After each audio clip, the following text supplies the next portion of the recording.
the rippin' and the tearin'.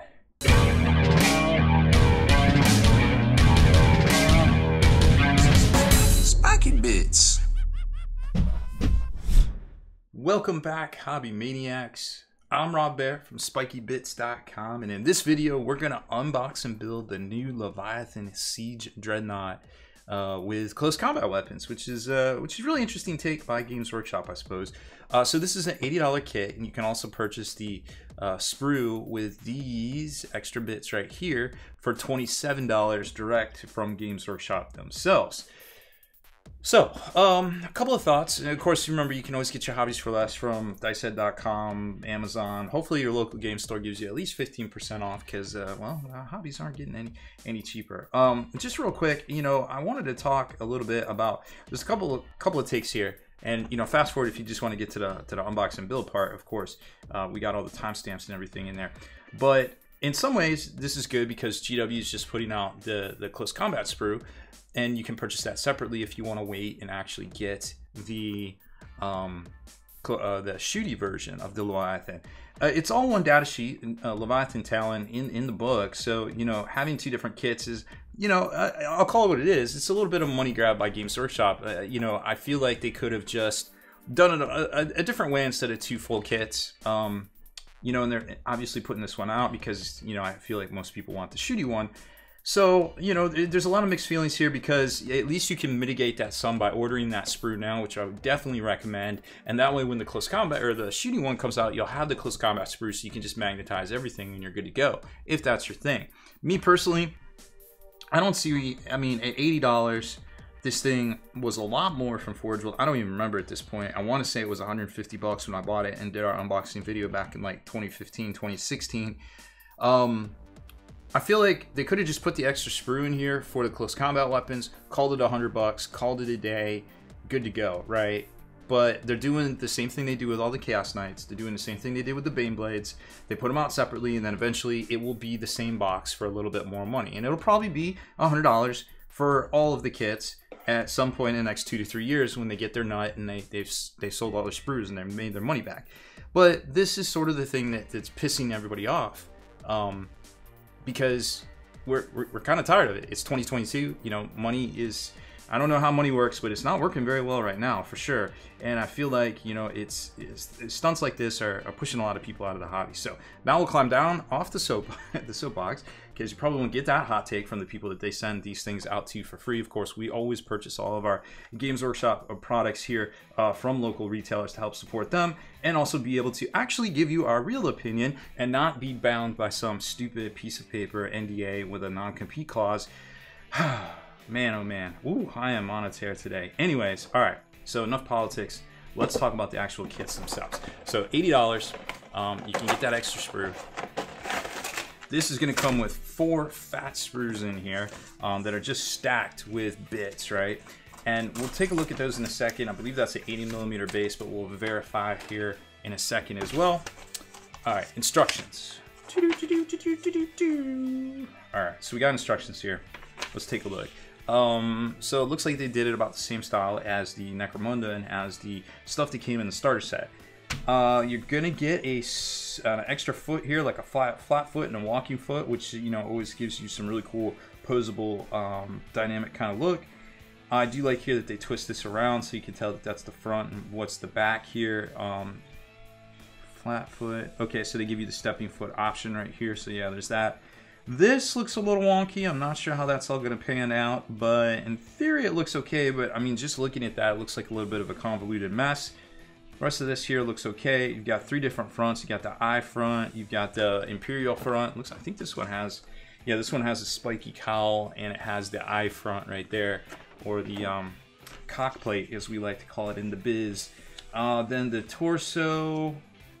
Got the knee plates, very similar to how the Contemptor goes together here, except for these look like they're recessed and they lock in. Hopefully there's a spot to put a magnet here if you want to. I don't know if we're going to have time for that today, because I feel like figuring out how to magnetize the arm weapons will be kind of what everybody's looking for in this video, because that way you can switch between the two if you just buy a sprue, or, you know, vice versa. So we're definitely going to dive into that and try to put a lot of our time. And I'm thinking the chest weapons here would be really cool if you magnetize those as well. I know a lot of times people don't care about those, but in theory, you know, it'd be nice to have the appropriate thing right there, the heavy flamer or the Volkite. I think it's a Volkite, yes, twin Volkite. Okay, so it looks like the front also has some different variants here as well. And then everything kind of locks in together, front and left. The problem I have with the resin one when we put that together all those years ago is that when you went to put this top piece right here, and there wasn't, they didn't give you instructions. That was the wild thing with Forge World. There wasn't any instructions if I recall correctly. And I think I waited too long to put the top in, and I had to like kind of shave it and smash it down. So I'm hoping the tolerances here are a lot better. This is interesting here that there's a little bit of a gap perhaps. So you're definitely going to want to use your super thin Tamiya glue, which I actually have right here. This stuff is great. Make sure you get some of this. The links are in the description and also in the comments as well. I would not put any plastic model together without it. You got the exhaust stacks back here, spiky cowl, regular cowl, head. The head's actually 2 parts. That's wild. Okay, so you're definitely going to want to use some of the super thin stuff so you don't have a big old gap down the middle. And then this is where the rubber hits the road, so to speak. So the arms, it looks like, so there's a shoulder socket, little front piece thing. Actually, that's not the front, that's a power coupling. And then you glue the other shoulder together with the power coupling, okay. And then this is the piece here. This is, I don't know what you call this, like kind of right above the elbow area. And there's a socket that, this is all very familiar from the old Leviathan. So these prongs, and then it's like a slot and prong. It's not quite a tongue groove, it's like a slot and prong system here that's gonna lock into that, and then you decide which close combat weapon you want. It looks like what is that, 2B?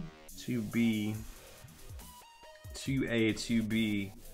Okay, so they give you enough bits to make 2 siege drills or 2 siege claws or 1 of each, but that's it.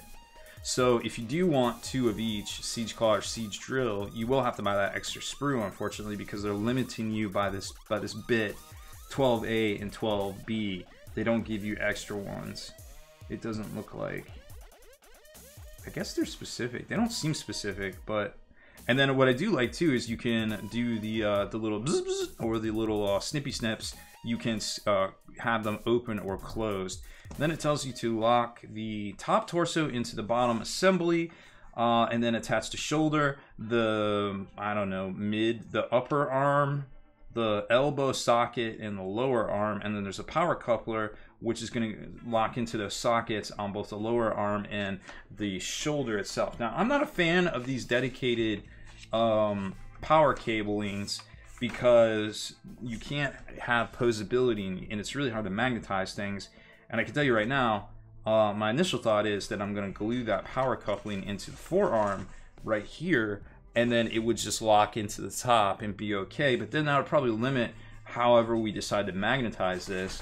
So that one's a little bit of an enigma right this second. And then you put on the armor plates here onto the shoulders, the Phosphorex discharge rocket launcher looking thing. That will be interesting. Maybe we could do something like we did with the Contemptor, where we can drop a magnet inside of that and a magnet up underneath this armor piece before we glue it in. That looks to be doable. Yeah, it looks like it locks in there, and there's a back piece. Okay, so I think that's our battle plan so far. And then there's little back armor plates. Does that say glue? I can't tell what that's. What is that symbol? That, oh, detail view. Okay, so it locks in. Okay. Oh, I see. So it tells you to go over here. Yep. Didn't recognize that symbol. Okay, so this looks, in theory, a pretty easy build, to be honest with you. Let's take a look at the sprues real quick and go from there. Well, I really wasted a lot of time with that that whole rant and then talking about the sprues, or the assembly instructions. So let's take a look at the sprues real quick. Like I said, we've got 4 sprues here, and it's really hard to kind of glean anything directly from these quite yet, but I do want to show them to you. And here's the arms and front armor plates, it looks like. Everything looks good there. And then here's the sprue that's going to be $27. I did look on GW's site, and it is an 80mm base that comes with this. Also, supposedly there's 153 pieces with this kit, which is just wild because it doesn't really seem like it, to be quite honest with you. And then there's the lower legs and all the bits for that. So in theory, if they wanted to, when they go to make the shooty one, they can literally keep all 3 of these sprues and just swap out this sprue here, because all this is the lower arms. So that's pretty interesting, and they even have the power cables on that one as well too. So going to be pretty easy for them to reuse nearly well, at least 75% of this kit on the next one there. So they're definitely getting their money's worth as far as that goes. Maybe not so much us. And here the big guy is. So that was a really interesting build, and something really got me fired up. Again, I know my last clip I just said something about like maybe not so much for us as far as value goes, and there's additional comments to be had. So check this out.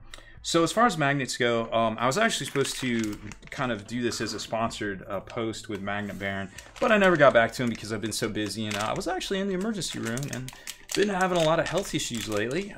So I kind of forgot to get back to him. But I just want everybody to know, hey, I always use Magnet Baron magnets because they're easy, they're in little packs, the money, I mean, I could spend extra time finding them other places and buying them in huge quantities. That's stupid. We'll just support somebody in the hobby. So, you know, maybe if you feel that way, definitely vote with your hobby dollars and pick them up from him. These are the 3 sizes that we used for this project. Most immediate, the 1/16 by 1/32. Sorry, I don't have the metric on that. That was what got me so fired up in the first place. So we didn't magnetize the waist. I don't feel like it's super necessary, to be quite honest, because all your motion and everything's going to be in your arms, and it's not really, you don't need it for like gameplay and stuff, right? But check this out. I didn't even notice it on the sprues. There's pre-drilled magnet holes both in the torso right there and on the Volkite and also the flamethrowers that use that 1/16 by 1/32. So you just need 8 magnets of that to magnetize these right here in the front, and it's super easy. And I was like, oh, dope, GW, solid, that is really cool. You gave us and one of the magnets just came out. You gave us a really solid, really awesome design right there. Thank you so much. That was dope, because you know, that was really cool to see, because I didn't expect that, to be quite honest with you. And I'm just gonna have to fix that off camera. So I was like, oh man, it'll be super easy to magnetize the arms, because of course they have thought ahead, and you know, they really want to give us that additional value. And you know, we know that the other Dreadnought's coming, and that'd be great. And so I went to take a look at the design of the arms. I was like, oh yeah, so there's got to be some magnet holes in here for sure, right? Right? No, there wasn't. There's no magnet holes pre-drilled for any of it, except for this. So even the Foxfex launcher, which is a 20-point upgrade option, there's no pre-drilled magnet holes either. So I don't get, and this is soapbox again, and I really apologize, I'm kind of derailing everything here. I don't really get how GW does a solid here. And obviously we know you have the capability, Games Workshop, to do cool shit and give us good value, because you just did that. But why didn't you do it here, and why didn't you do it up here? Like, come on. Like, it just burns me up, and this is the little stuff that really irritates folks, I feel like, in the comments and things, and I completely understand it. So anyways, we figured out how to do this. This is actually pretty simple. You're going to want to use a 1/4-inch magnet right here. I used a double stack, so I double stacked them, because once you drill that out 1/4 inch into this bit right here, it makes a perfect little like kind of alcove or recess to put 2 of these in, and 2 will give you the additional power for the weight of these right here.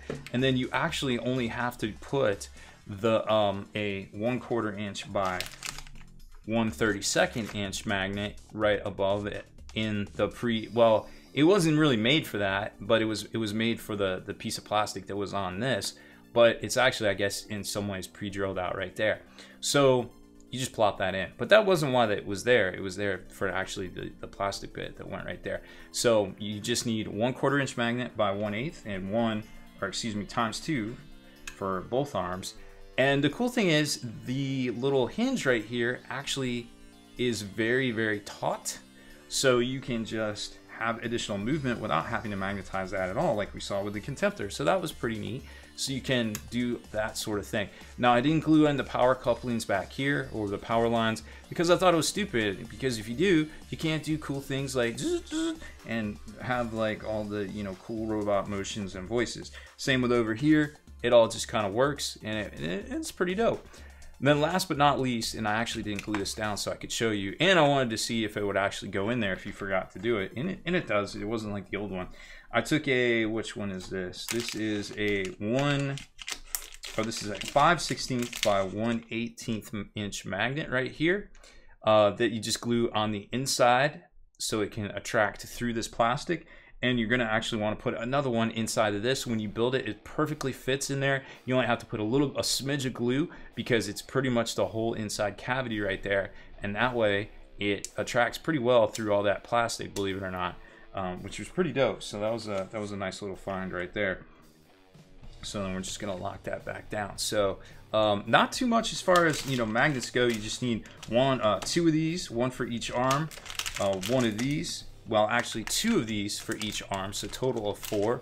So 4 of your 1/4 inch by 1/8, 2 of your 1/4 inch by 1/32 for the lower arms, 2 5/16 by 1/18 for your Phosphex launcher, and then you need 8 of these 1/16 by 1/32 to put the chest guns in right there. So once you get all that done, it really doesn't take that long. You pretty much have to just drill that particular spot out right there. Just use some pilot holes and go to town with the I just use the hand cranker that I have right here, and put the drill bit in it, like you saw with our Chaos Knight unboxings. I'm not even sure if I grabbed the right bit. That looks too big, but you get the idea. You just kind of lock it into here, and it is not the right bit actually.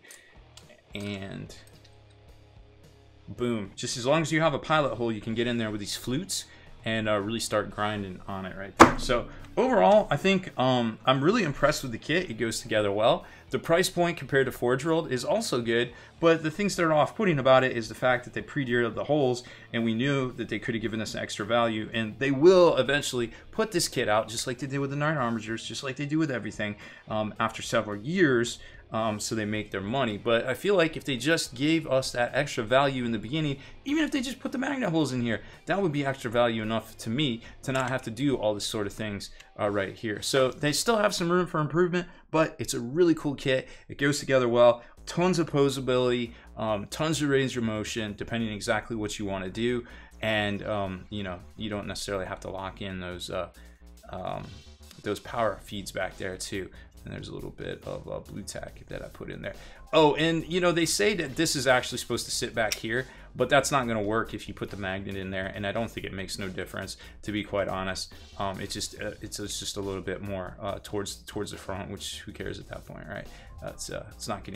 It's not like it isn't WYSIWYG or something like that. So that's it for this one. Thanks for hanging in there. Oh, and one other thing too, I just noticed in the camera here, make sure you use that super thin glue at the spots right here, because that gap could be kind of noticeable like it is here, because I totally forgot about that. I used a little bit of it on the split going down the helmet there, so it's a lot less noticeable, and once it gets primered, that'll get covered up pretty good. But these, not so much, unfortunately. Kind of messed up on that. But yeah, so like I said, very cool kit. Check it out. You can always get yours for less from dicehead.com, Amazon, or hopefully your local game store as well. But before you leave and go do all that, hit that subscribe button and turn on notifications so you can be the very first to like and comment on all our videos.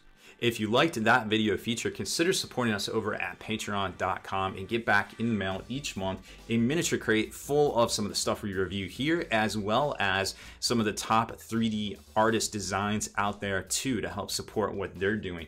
Plus, discount coupon codes from some of those same manufacturers. They're yours to keep, whether you cancel or stay on. It's totally up to you. Obviously, we want to keep you as happy as possible. So check it out over at patreon.com/spikybits.